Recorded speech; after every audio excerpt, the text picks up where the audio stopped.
The photographer's flash hadn't even finished fading when I heard my mother's voice cut through the Christmas morning chaos. Perfect. That's the one for the holiday cards. I stood frozen in the doorway of our living room, still holding the tray of coffee I'd spent 20 minutes preparing for everyone, watching my entire family admire the photo on the camera's display screen. Every face I'd grown up loving was there. My parents, my older brother Marcus with his wife and twin boys, my younger sister Diane with her fiancé.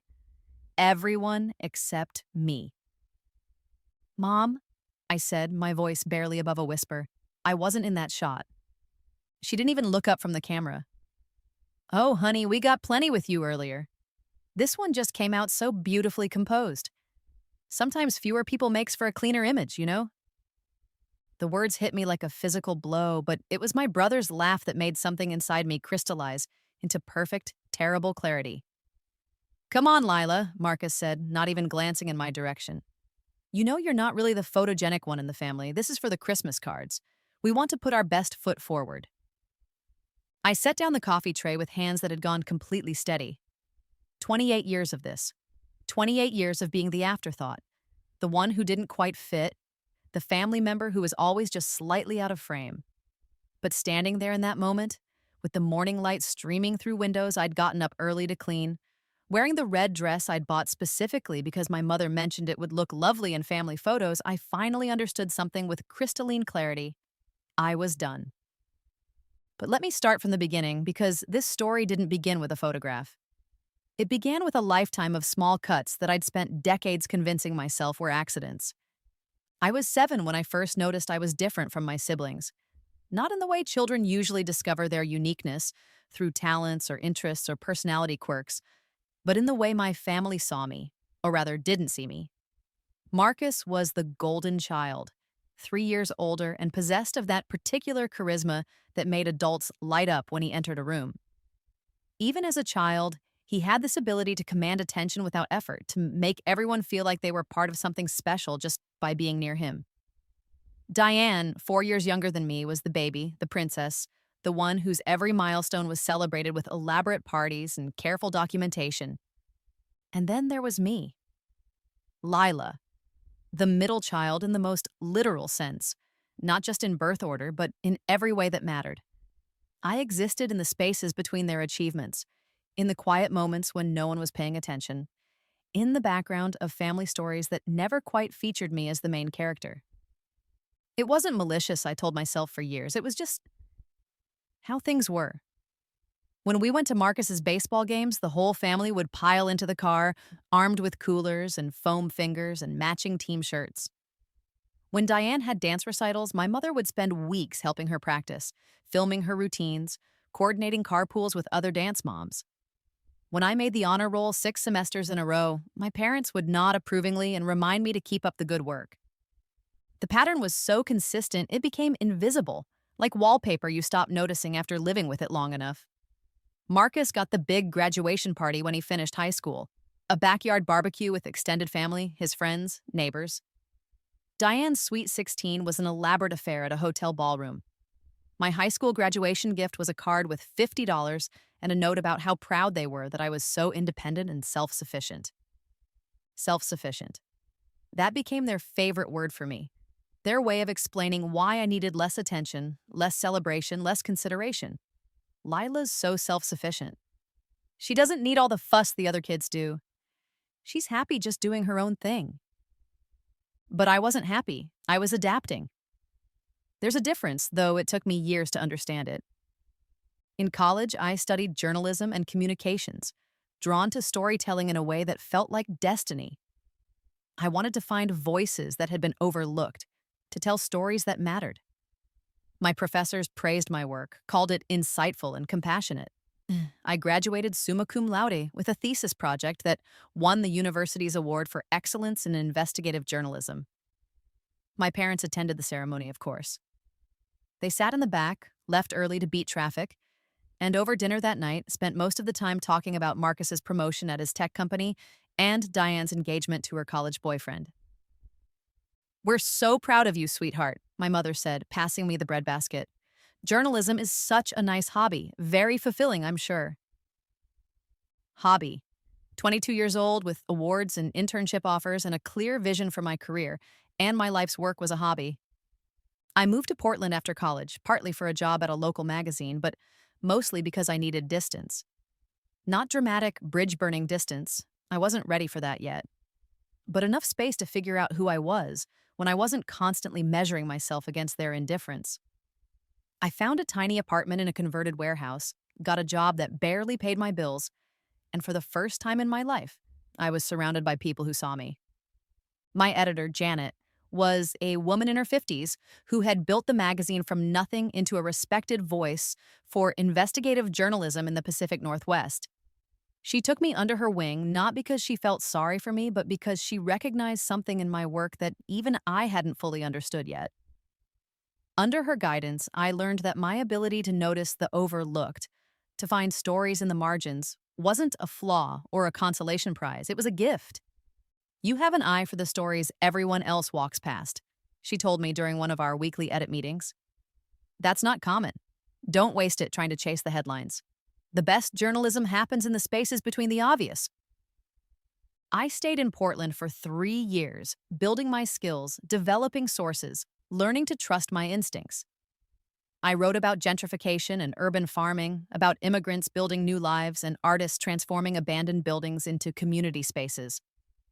My articles started getting picked up by larger publications, and I began to develop a reputation for thoughtful, deeply reported pieces that revealed hidden truths about ordinary people's lives. But every holiday, every birthday, every family milestone, I would pack my bags and fly back to my parents' house in suburban Connecticut, where I would slip back into my old role as easily as putting on a worn sweater. The self-sufficient one.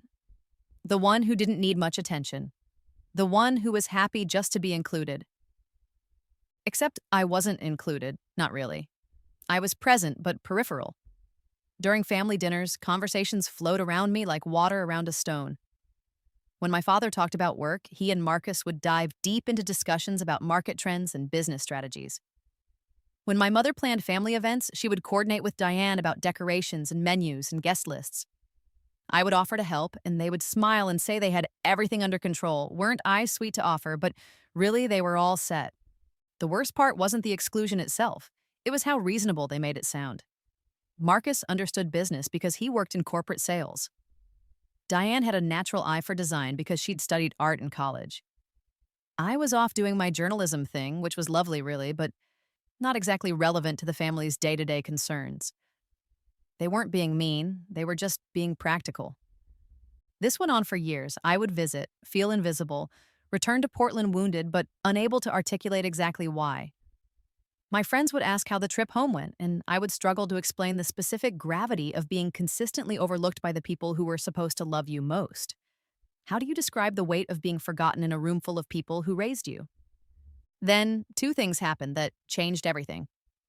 First, I met David Chen at a press conference about affordable housing initiatives. He was a photographer, not the wedding and portrait kind, but the type who spent months embedded with communities, documenting stories that mainstream media overlooked. We started collaborating on projects, and then we started dating, and for the first time in my adult life, I was with someone who saw my work not as a hobby or a phase, but as a calling. David understood the satisfaction of spending weeks researching a single story, the thrill of finding the perfect source, the responsibility that came with telling someone else's truth. He would read my drafts and offer insights that made the pieces stronger.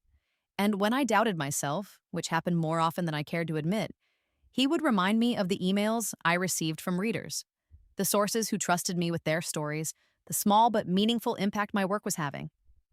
"You don't write for the people who already have voices," he told me one evening as we walked through his neighborhood.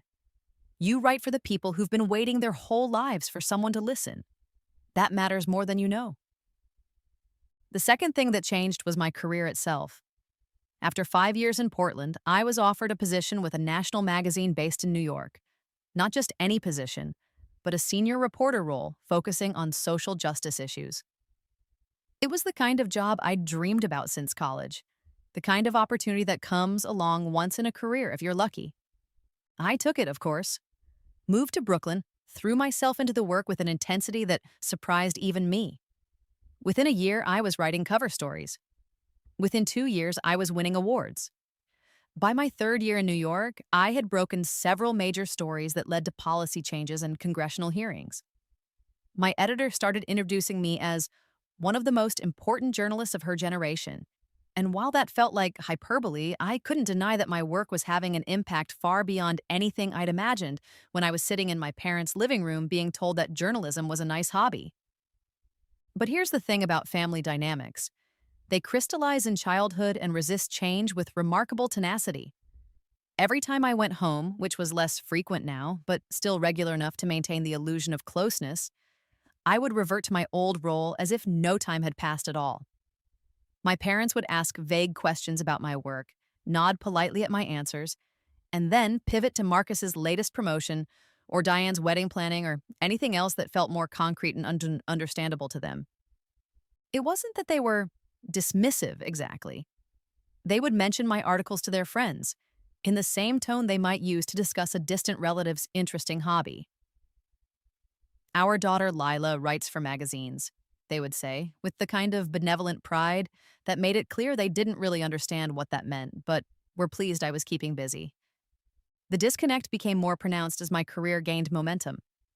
When I won my first National Journalism Award, my mother's response was to ask if it came with any money, and when I said it didn't, she nodded as if that confirmed her suspicions about the impracticality of my chosen field. When I was quoted in major newspapers and appeared on cable news programs, my father would watch and say things like, "You did great, sweetheart, very articulate," in the same tone he might use to compliment a child's school presentation. Meanwhile, every minor milestone in my siblings' lives was treated like a major celebration. Marcus's promotion to regional sales manager warranted a dinner at the most expensive restaurant in town. Diane's engagement announcement led to weeks of phone calls and planning sessions for an elaborate engagement party. When I mentioned that I'd been promoted to senior correspondent and would be covering the presidential election, the conversation lasted about 30 seconds before my mother started discussing flower arrangements for Diane's wedding. The pattern was so deeply entrenched that I began to wonder if I was imagining it, if my perception was warped by old resentments and misplaced expectations. Maybe this was just how families worked. Maybe the problem wasn't their indifference, but my need for recognition. Maybe being self-sufficient meant accepting that I would never be the center of attention, and that was okay. But then came that Christmas morning and the family photo, and the moment when their casual dismissal of my presence became so stark that I couldn't rationalize it away anymore. After that Christmas morning revelation, I spent the rest of the holiday weekend in a strange state of detached observation, as if I were covering my own family like a journalist. I watched how they interacted with each other versus how they interacted with me. I paid attention to the conversational patterns, the way discussions would shift when I tried to contribute, the way my suggestions were acknowledged but never implemented. It was like having X-ray vision, suddenly seeing the skeletal structure of relationships I'd navigated blindly for nearly 3 decades. The data was overwhelming and undeniable. I was not an integral part of this family unit. I was auxiliary, optional, a pleasant addition when convenient, easily overlooked when not. The most telling moment came on New Year's Eve. My parents were hosting their annual party, and as I had for years, I offered to help with preparations. My mother smiled and said they had everything under control, but I could set out napkins if I wanted something to do. Meanwhile, she spent an hour on the phone with Diane, coordinating her arrival time and discussing which appetizers she should bring. Marcus was put in charge of the bar setup and music playlist. I was given napkins. When guests arrived, I noticed something else: how my parents introduced my siblings versus how they introduced me. "This is our son Marcus. He's in corporate sales. Just got promoted to regional manager. This is our daughter Diane. She's getting married in June to a wonderful man. They're both architects." And then, when they got to me, "This is our daughter Lila. She lives in New York." That was it. No mention of my career, my achievements, the fact that I'd been featured on the cover of a national magazine just 3 months earlier.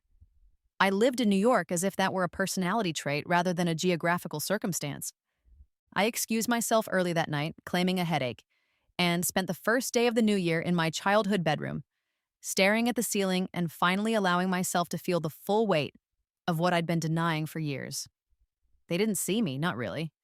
They saw a shape that filled the space where a daughter should be, a familiar voice that provided appropriate responses at family gatherings, a reliable presence who could be counted on to show up and not cause problems. But they didn't see Lila, the person who had built a career on amplifying overlooked voices, who had won awards for her ability to uncover truth, who had found love with someone who valued her mind and her work and her dreams. That realization should have been devastating, and part of it was. But there was something else mixed in with the pain. Relief. For the first time in my life, I could stop pretending that I was imagining things, stop making excuses for their indifference, stop waiting for them to suddenly recognize who I had become. And I flew back to New York the next day, 2 days earlier than planned, and as the plane lifted off from Bradley International Airport, I felt something I'd never experienced before. Complete clarity about what I needed to do. The first step was simple. I stopped initiating contact. No more weekly check-in calls to my parents. No more texts to the family group chat about random thoughts or funny articles I'd seen. I wanted to see how long it would take them to notice my absence from the regular rhythm of family communication. The answer was 6 weeks. My mother called on a Tuesday evening, sounding slightly confused. "Hi, sweetheart. I was just thinking, we haven't heard from you in a while. Is everything okay?" "Everything's fine," I said, keeping my voice neutral. "Just busy with work." "Oh, good. I was starting to worry. You usually call more often." I let that hang in the air for a moment. Usually, as if my regular calls were a pleasant routine as she'd noticed disrupting, rather than the primary engine of our relationship. "How's everyone?" I asked, though I already knew the answer. I'd been watching their social media posts, seeing the family dinners and weekend outings and casual get-togethers that happened without me. She updated me on Marcus's latest work project, Diane's wedding dress shopping, my father's golf game improvement. When she finished, there was a pause, as if she were waiting for me to fill the silence with news of my own life. "And how are you, honey? Anything exciting happening?" It was the kind of question that expected a brief, reassuring answer. "Fine, busy, nothing major to report." Instead, I said, "Actually, yes. I'm working on a series of articles about corporate corruption in the pharmaceutical industry.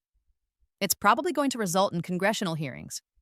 Could be the biggest story of my career."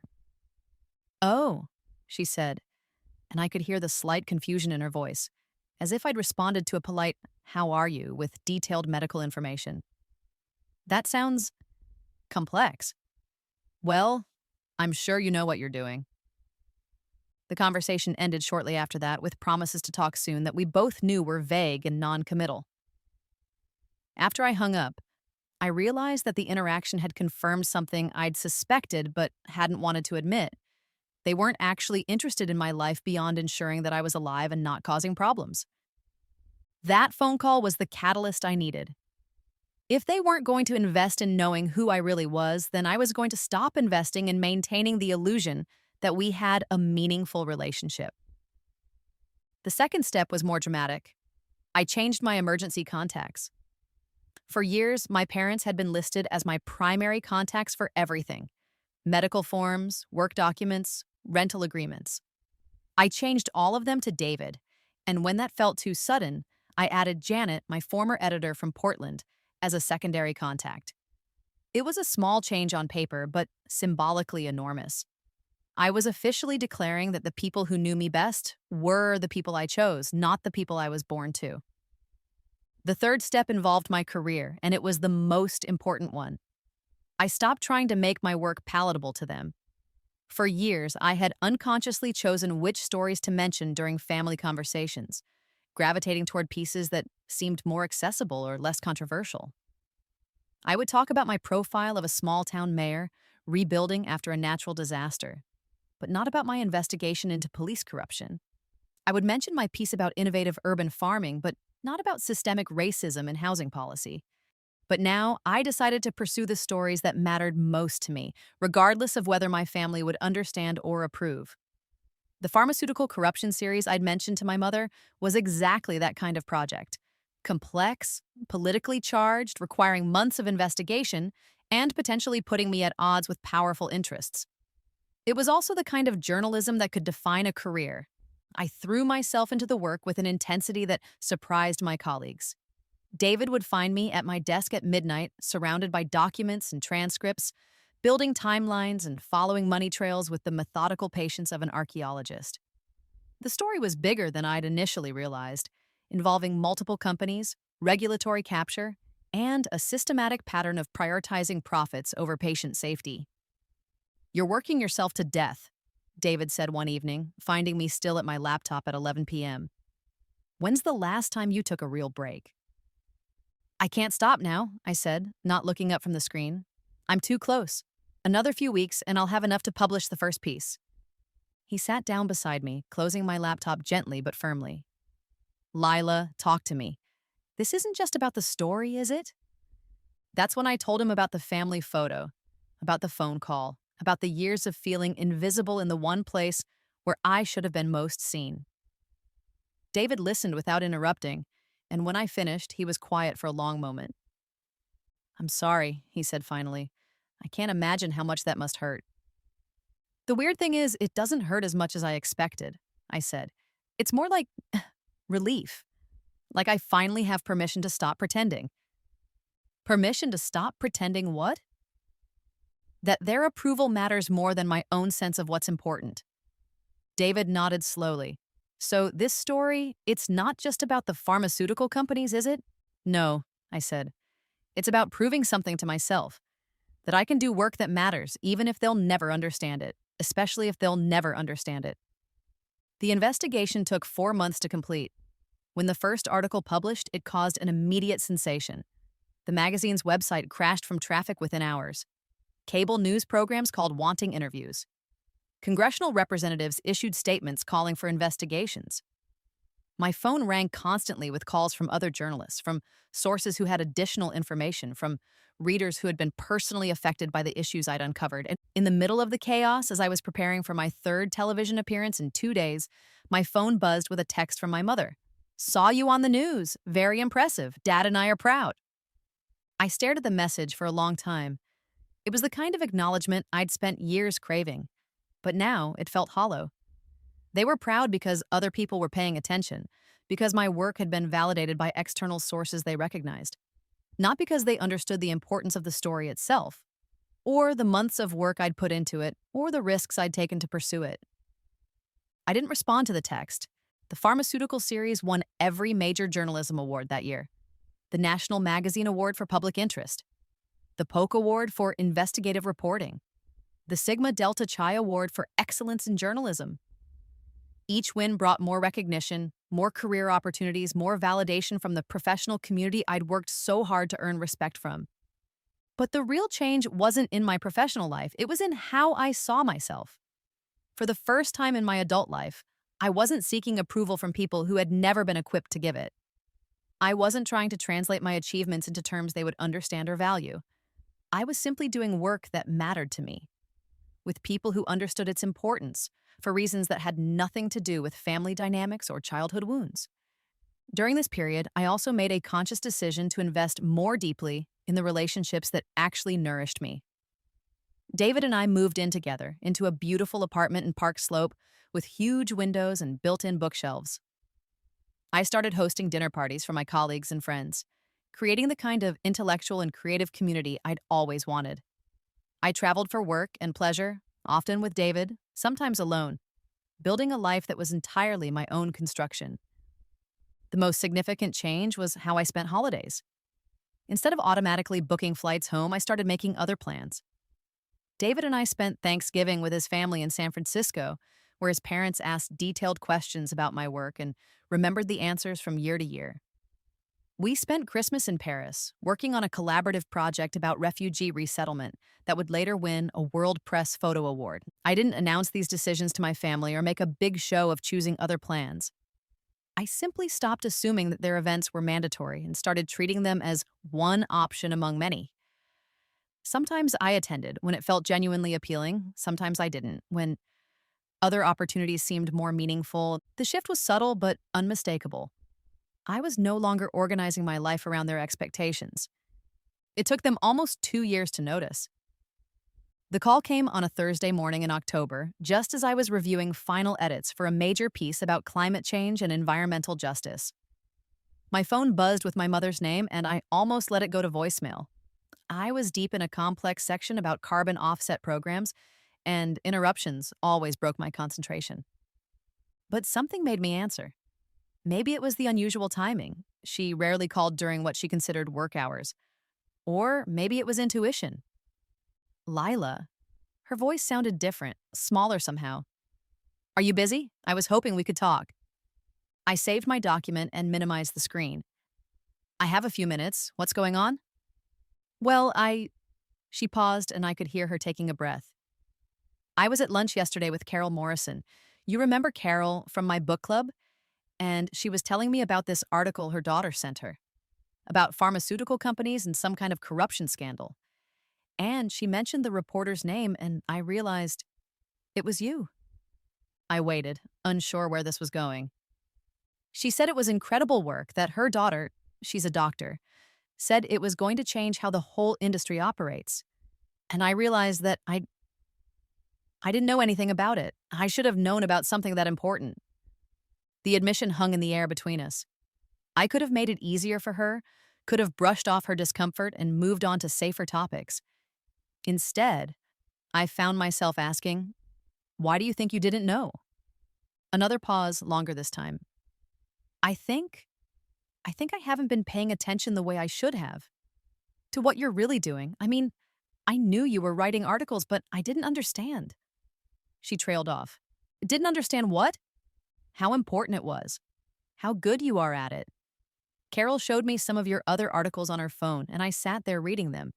And I kept thinking, this is my daughter. This is my daughter who wrote these things that are so smart and so important, and I don't know anything about her work. I felt something shift in my chest, but I kept my voice steady. I've tried to tell you about my work before, Mom, many times. I know, she said quickly. I know you have, and I think I wasn't really listening, not the way I should have. I was treating it like a hobby, wasn't I? The question was so direct, so uncharacteristically self-aware that it caught me off guard. Yes, I said simply. You were... She was quiet for a moment. I'm sorry, sweetheart. I'm sorry I didn't see what was right in front of me. It was the first real apology I'd ever received from her, and I felt its weight. But I also felt something else. A kind of sad recognition that this conversation was happening because a stranger had validated my work, not because she had suddenly developed an interest in understanding my life. I appreciate that, Mom, I said, but I need you to know, I can't go back to pretending that things were fine before. They weren't fine. What do you mean? I took a breath and decided to be completely honest. I mean that for years, I felt invisible in this family. I felt like my life, my work, my relationships, none of it really mattered to you unless other people were impressed by it, and that's not a foundation I can build a relationship on anymore. The silence stretched long enough that I wondered if she'd hung up. Are you saying... She began, then stopped. Are you saying you don't want to be part of the family anymore? I'm saying I want to be part of a family that actually sees me. That's interested in who I am, not just whether I'm causing problems or winning awards that reflect well on you. Of course we're interested in who you are. You're our daughter. But you don't know who I am, Mom. You know facts about my life, but you don't know what drives me, what I care about, what keeps me up at night. You don't know that I've been with David for 3 years and that we're talking about getting married. You don't know that I've been in therapy to work through feeling invisible in my own family. You don't know that I stopped calling regularly because I realized I was the only one maintaining our relationship. Each sentence felt like taking off a piece of armor I'd been wearing for decades. The relief was enormous, but so was the vulnerability. We could know those things, she said, and her voice was so quiet I had to strain to hear it. If you wanted to tell us. I did want to tell you. For years I wanted to tell you. But conversations always got redirected to Marcus's work or Diane's wedding or anything that seemed more immediate or important. After a while, I stopped trying. Oh, Lila. The words came out like a sigh. I don't think I realized We don't think of you as needing as much attention. You've always been so capable, so independent. Marcus and Diane seem to need more active parenting, I guess. You've always had your life so together. Being independent doesn't mean I don't want my family to be interested in my life, I said. It doesn't mean I don't want to feel like I matter to you. You do matter to us. Of course you do. But I need you to understand, saying that isn't enough anymore. If I matter to you, I need to see evidence of it. I need you to ask questions about my work because you're genuinely curious, not because you feel obligated. I need you to remember the things I tell you and follow up on them. I need to feel like you see me as a whole person, not just the self-sufficient daughter who doesn't need much attention. We talked for another hour, the longest substantial conversation my mother and I had ever had. She asked questions about my relationship with David, about my work, about why I'd been spending holidays elsewhere. Some of her questions revealed just how much she didn't know about my life, which was painful but also clarifying. But the most important part of the conversation was when she asked, "What would it take for you to trust that things could be different?" I thought about that for a long time. Time, I said finally, and consistency. I need to see that you're interested in my life even when I'm not winning awards or appearing on television. I need to feel like an integral part of the family, not an optional addition. We want that too, she said. I want that. I think your father does too, though he might have a harder time admitting he's been wrong about anything. After we hung up, I sat at my desk for a long time, staring at my computer screen without seeing it. The conversation had been more honest than any I'd ever had with a family member, but I also felt emotionally exhausted. There was hope in it, but also wariness. Patterns that had been established over decades didn't change because of one phone call, no matter how well-intentioned. Over the following weeks, my mother made what I could see were genuine efforts to stay connected. She would text me articles related to my work with notes like, "Thought this might interest you," or "Made me think of your pharmaceutical series." She called just to check in, without any specific agenda or family news to report. When I mentioned that David and I were thinking about adopting a rescue dog, she asked follow-up questions in subsequent conversations, remembering details and wanting updates. The changes were small but noticeable, and I found myself cautiously optimistic that maybe, at 43 and 28 respectively, my mother and I could build a relationship based on who we actually were, rather than the roles we'd always played. But I was also aware that she was the only one making an effort. My father continued to interact with me exactly as he always had, politely, distantly, with the kind of generic parental interest that revealed nothing about whether he saw me as an individual. Marcus and Diane seemed unaware that anything had changed, continuing to engage with me in the same peripheral way they always had. The real test came that December, when my mother called to discuss Christmas plans. "We're thinking of having everyone come a day earlier this year," she said. "Christmas Eve through the day after Christmas. Diane wants to try a new menu, and we thought it might be nice to have more time together." "That sounds nice," I said, though I was already mentally calculating work deadlines and trying to figure out if I could make it work. "And Lila," she continued, "I was wondering if David would like to come too. I know we haven't properly met him yet, and if you two are serious, we'd love to have him join us." It was such a small thing, but it felt monumental. For the first time, she was acknowledging my relationship as something worth including in family events, worth planning around. "I'll ask him," I said. "I think he'd like that." "Good. And honey?" I was also thinking, maybe you could tell us more about your work while you're here. I've been reading your articles online, and I have so many questions. I feel like I have years of catching up to do. When I hung up the phone, I realized I was crying. Not from sadness, but from something I couldn't quite name. Relief, maybe, or hope, or just the simple recognition that change, when it finally comes, it can feel like forgiveness. David and I flew to Connecticut 2 days before Christmas, and from the moment we walked into my parents' house, I could feel that something was different. My mother greeted David warmly with specific questions about his photography work that suggested she'd done research. My father, while still somewhat reserved, made an effort to include David in conversations and seemed genuinely interested in his perspective on current events. but the biggest change was in how they interacted with me. During our first family dinner, my mother asked detailed questions about the book project I was working on, a deeper investigation into corporate influence on environmental policy. She listened to my answers, asked follow up questions, and seemed genuinely engaged with the complexity of the subject matter. I had no idea how much research goes into one of your articles, she said as I described the process of verifying sources and fact checking claims. It sounds incredibly meticulous. It has to be, I said, especially when you're going up against powerful interests. Every fact has to be bulletproof. That must be stressful, my father said, surprising me, knowing that there are people who would love to discredit your work.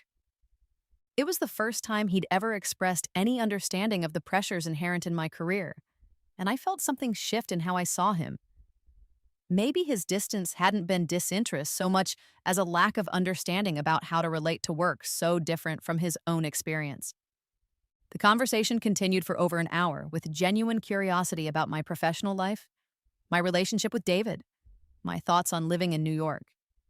Marcus and Diane seemed slightly puzzled by their parents' focused attention on me, but they adapted to the new dynamic without comment. Later that evening, as David and I were settling into my childhood bedroom, he said, "Your parents seem really different from how you described them." "They are different," I said. "Or at least they're trying to be. I'm not sure how sustainable it is, but it's something." "Your mom seems genuinely proud of your work.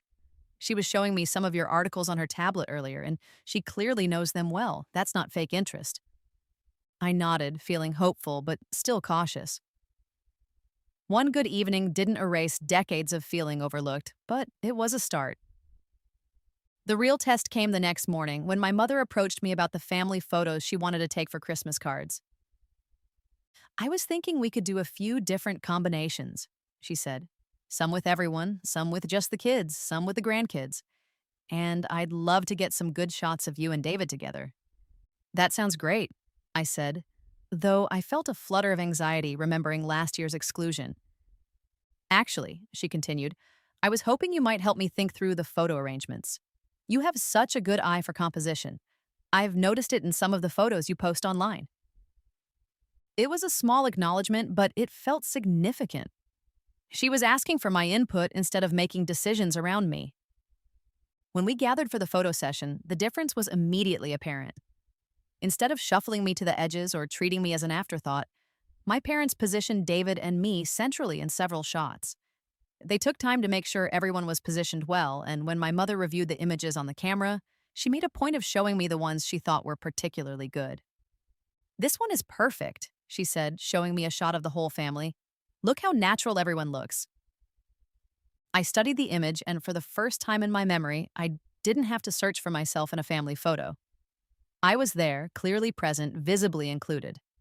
But the moment that really demonstrated how much had changed came when Marcus made a joke about the photo session taking too long. "Come on, Mom," he said. "We've got to have enough shots by now. It's not like we're shooting a magazine cover." "Actually," my mother said, with a firmness that surprised everyone, "Lila has been on magazine covers, and I imagine those photo shoots take a lot longer than this. We can spare the time to get photos we'll actually want to look at." The room went quiet for a moment. Marcus looked genuinely chastened, and I saw David trying to hide a smile. It was the first time I could remember my mother defending me in front of my siblings, the first time she had explicitly acknowledged my professional achievements as something worthy of respect. The rest of the Christmas visit passed in a similar spirit. My parents made consistent efforts to include me in conversations, to ask about my work and my life, to treat David as a welcome addition to family gatherings. There were still moments when old patterns would surface, conversations that would drift toward Marcus's business developments or Diane's wedding planning. But now my parents would notice and redirect their attention. "But enough about work," my mother said during one dinner conversation that had focused heavily on Marcus's latest promotion.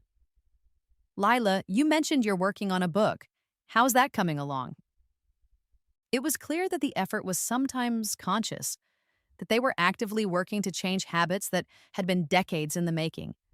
But the effort itself was what mattered. They were trying, and I could feel the difference. The most meaningful moment came on Christmas morning as we were opening presents. My mother handed me a small wrapped box, and when I opened it, I found a beautiful leather portfolio with my initials embossed on the cover. "For your interviews," she said. "I thought it might be nice to have something professional to carry your notes in." It was the first gift she'd ever given me that demonstrated genuine understanding of my work, the first present that felt specifically chosen for who I was, rather than generically appropriate for any daughter. I found myself tearing up as I thanked her. "There's something else," she said, seeming nervous. "I've been saving newspaper clippings and printouts of your articles. I have a whole folder of them, going back years. I thought maybe you'd like to have them, as a record of your work." She disappeared upstairs and returned with a thick manila folder, carefully organized with articles printed from websites, newspaper clippings where my work had been cited, even screenshots of social media posts where people had shared my articles. It represented years of quiet pride that she had never expressed directly to me, and I realized that she had been paying more attention than I'd known, even if she hadn't known how to communicate that attention. "Mom," I said, my voice thick with emotion, "this is this is incredible. Thank you." "I should have told you years ago how proud I am of what you've accomplished," she said. "I should have made sure you knew that I was paying attention, even when I wasn't very good at showing it." Later that day, as David and I were packing to return to New York, he said, "I feel like I witnessed something really remarkable this week." "What do you mean?" "I've never seen a family actually change their dynamic so dramatically.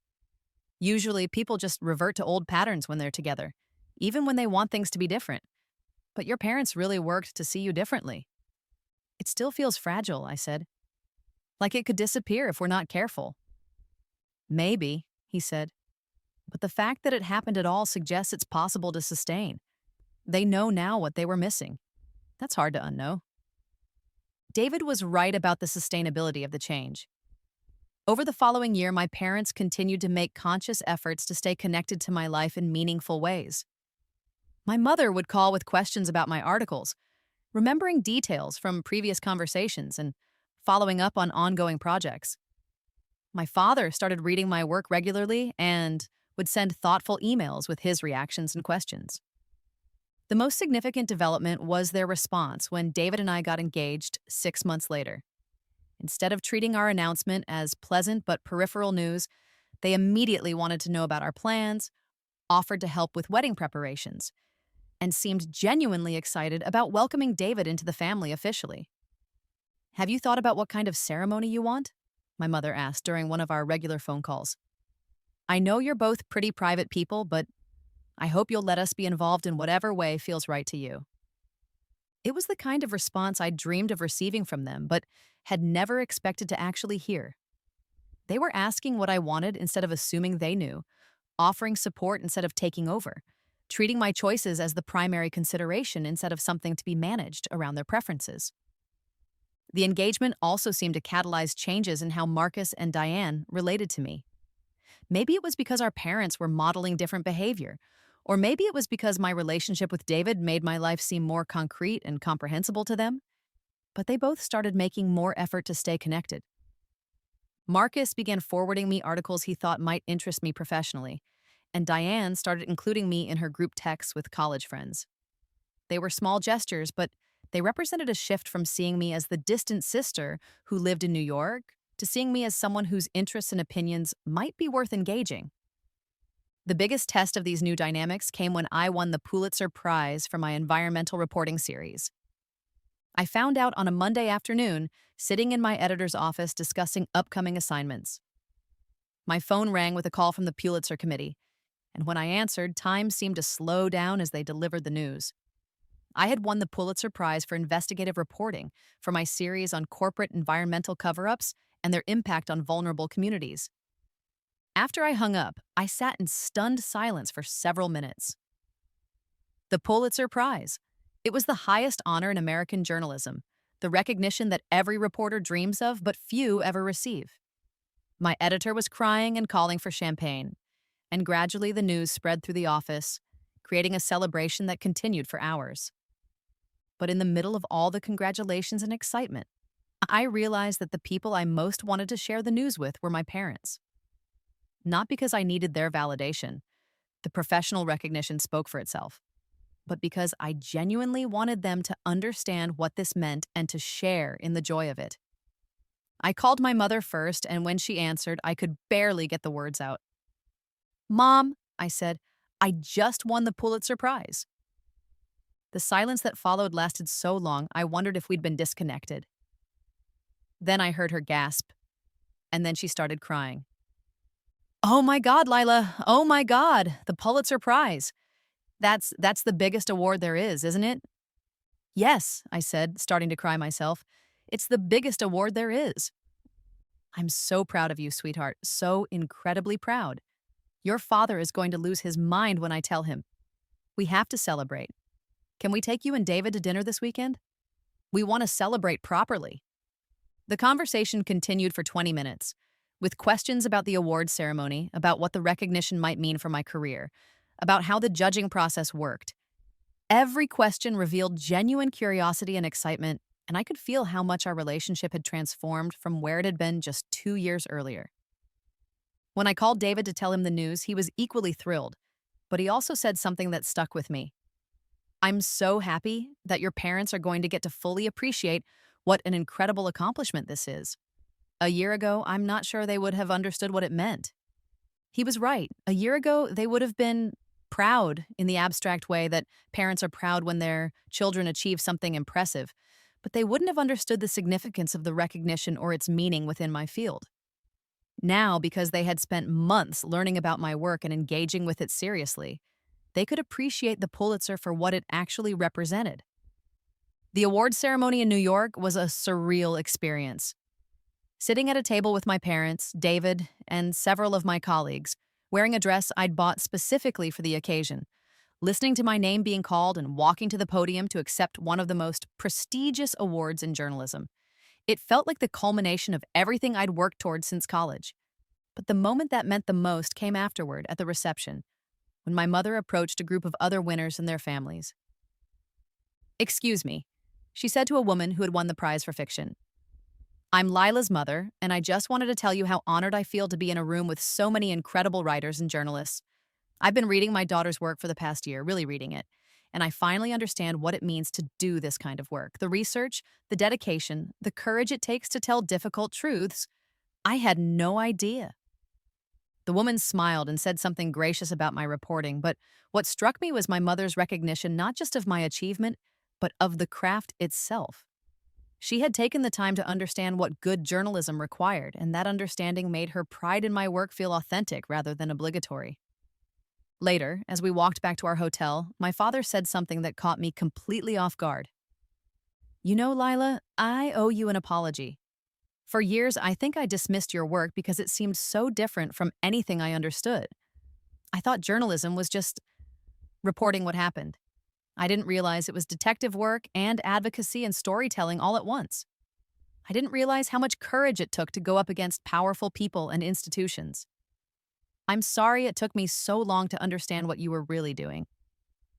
It was the most personal conversation my father and I had ever had, and I felt something between us shift in a way that I hadn't expected. He wasn't just proud of my achievement. He was proud of who I had become as a person, of the choices I had made about what kind of work mattered to me.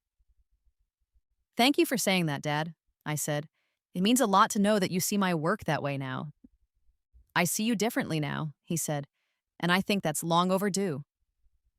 The year following the Pulitzer Prize was transformative in ways that went beyond professional recognition. The award opened doors to new opportunities, book deals, speaking engagements, teaching positions at prestigious journalism schools. But more importantly, it cemented something in my relationship with my family that had been tentative and fragile. The understanding that I was someone worth knowing, worth celebrating, worth including not as an afterthought, but as an integral part of their lives. This shift became most apparent during the planning for my wedding to David.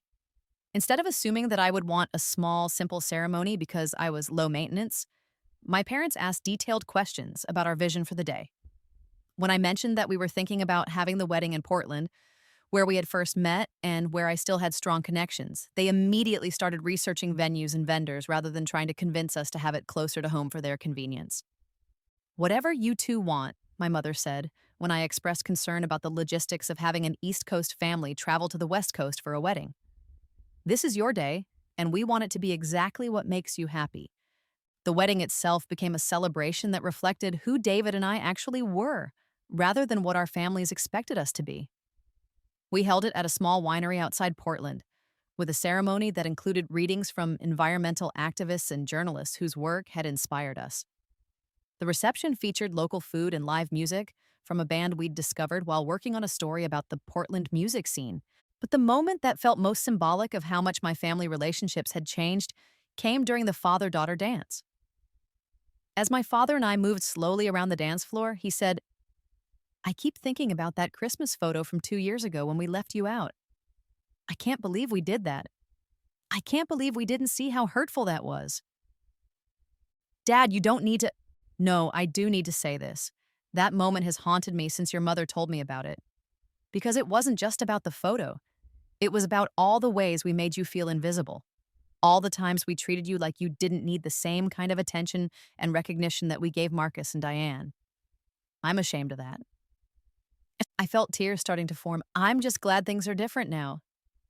They're different because you demanded better from us, he said. You could have just accepted that we were never going to change, but you didn't. You held us accountable, and I'm grateful for that, even though it was probably painful for you. As we continued dancing, I realized that this was what forgiveness actually felt like. Not the erasure of past hurts, but the recognition that people could grow, that relationships could evolve, that it was possible to move forward without pretending that previous wounds had never existed. The wedding celebration continued late into the evening, with speeches from friends and colleagues who had become like family to me, toasts that referenced shared professional adventures and personal milestones that my parents had never heard about before. I watched my mother listen intently as my former editor Janet told stories about our early years working together, as my colleagues described collaborative projects and investigative breakthroughs, as David's family shared memories of our relationship that revealed aspects of my personality my parents were just beginning to discover. "I feel like I'm meeting you for the first time," my mother said to me during a quiet moment between dances. "All these people know sides of you that I never knew existed. I'm so sorry we missed so much of who you were becoming." "You didn't miss it," I said. "You just weren't ready to see it yet. But you're seeing it now, and that's what matters." Looking back, I realized that the family photo exclusion that had felt so devastating at the time was actually the catalyst I needed to stop accepting a peripheral role in my own family. It forced me to confront the reality that I had been enabling their indifference by never demanding more, by always making excuses for their inability to see me clearly. The process of becoming visible to them required me to first become visible to myself, to stop apologizing for taking up space, to stop minimizing my achievements to make others comfortable, to stop accepting the role of the self-sufficient daughter who didn't need much attention. It required me to build a life that was so authentically mine that their approval or disapproval became irrelevant to my sense of self-worth. But the most surprising part of the whole experience was discovering that once I stopped needing their validation, they became capable of giving it. Once I stopped performing the role they had assigned to me, they were able to see who I actually was. Once I started treating my own life as worthy of attention and celebration, they began to treat it that way too. The transformation wasn't instant or complete. There are still moments when old patterns surface, when conversations drift toward more familiar territories, when I have to actively resist the urge to minimize my own experiences to make room for others. But the fundamental dynamic has shifted permanently. I am no longer the invisible daughter, the afterthought, the one who exists in the margins of family stories. 6 months after the wedding, my mother sent me a text that included a photo from our most recent family gathering. In it, David and I are at the center of the frame, surrounded by my parents and siblings, everyone laughing at something I had just said. Below the photo, she wrote, "Looking at this, I can't imagine why we ever thought any family photo could be complete without you." It was a small acknowledgement, but it represented everything that had changed. I was no longer fighting to be included. I was simply, naturally, visibly present. Not because I had won awards or achieved external recognition, but because they had finally learned to see me as I was. complex, accomplished, worthy of attention, not despite my independence, but because of all the ways I had used that independence to build something meaningful. The girl who had stood in the doorway holding a coffee tray, watching her family take photos without her, was gone. In her place was a woman who knew her own worth, who had built relationships based on mutual respect and genuine interest, who no longer needed anyone's permission to take up space in her own life. And sometimes, the most radical act of self-love is simply refusing to remain invisible, even to the people who raised you to believe that invisibility was your most valuable trait. Sometimes, the greatest gift you can give your family is the opportunity to actually know who you are, and the recognition that knowing you is a privilege, not a burden. They excluded me from the family photo, and in that moment of casual dismissal, they lost the version of me who would have spent forever waiting to be seen. What they got back, years later, was someone they had to earn the right to know. And surprisingly, wonderfully, they decided I was worth the effort.